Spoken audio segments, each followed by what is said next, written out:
Hello and good evening. This is my recording for Unit 6. Structured Query Language, SQL, is a standard computer language for relational database management and data manipulation. SQL is used to query, insert, update, and modify data. Most relational databases support SQL, which is an added benefit for database administrators, DBAs, as they are often required to support databases across several different platforms. First developed in the early 1970s at IBM by Raymond Boyce and Donald Chamberlain, SQL was commercially released by Relational Software Inc., now known as Oracle Corporation, in 1979. The current standard SQL version is voluntary, vendor compliant, and monitored by the American National Standard Institute. Most major vendors have proprietary versions that are incorporated and built on ANSI SQL, such as SQL Plus, which is Oracle, and Transact SQL TSQL, Microsoft. A relational database is a collective set of multiple data sets organized by tables, records, and columns. RBDS established a defined relationship between databases and tables. Tables communicate and share information, which facilitates data searchability, organization, and reporting. Relational databases use SQL, which is standard user application that provides an easy programming interface for database interaction. RBD is derived from the mathematical function concept of mapping data sets and was developed by Edgar Codd.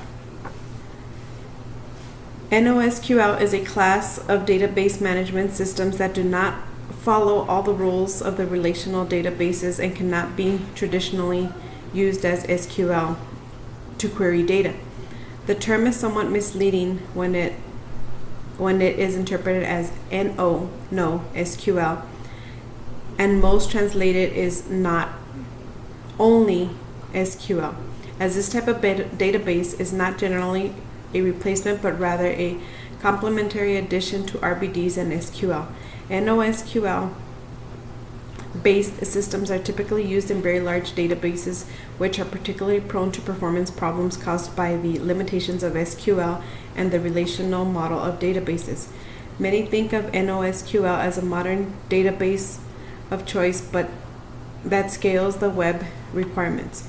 Some notable implementations of NoSQL are Facebook's Cassandra's database, Google's Bigtable, and Amazon's SimpleDB, and Dynamo. We have been using SQL and traditional RDBMS for decades, and it has supported almost all the use cases. Now, in the age of the big data, NoSQL technology is being introduced to support the new use cases related to unstructured data, but it does not mean that the old cases for which RDBMS is suitable no longer exist. So NoSQL DBMS is not a replacement for RDBMS. Rather, it is to support the gaps found in RDBMS while dealing with big data. There are multiple differences in the models, and some of them mentioned are SQDBMS followed a strong scheme database relational model, but NoSQL DBMS is relationless and schemeless.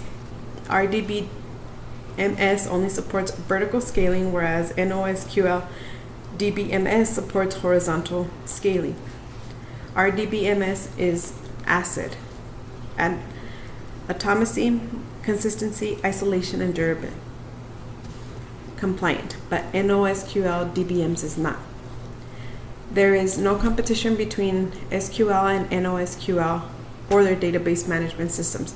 They are both suitable for specific cases and will grow into the future. There are different aspects of NoSQL DBMS, and we have also touched on RDBMS to find the differences with NoSQL storage. NoSQL DBMS has different models based on their target use cases. So they have various features. NoSQL technology is mainly developed for handling unstructured data, bigger data. As we move into the future, the volume of unstructured data is continuing to grow. So NoSQL as DBMS also have a bright future in the storage industry. But it is not to replace our DBMS, as the relational use cases are well managed by the relational models only. The future of the storage is basically a polyglot persistence where multiple storage technologies will coexist to meet various requirements.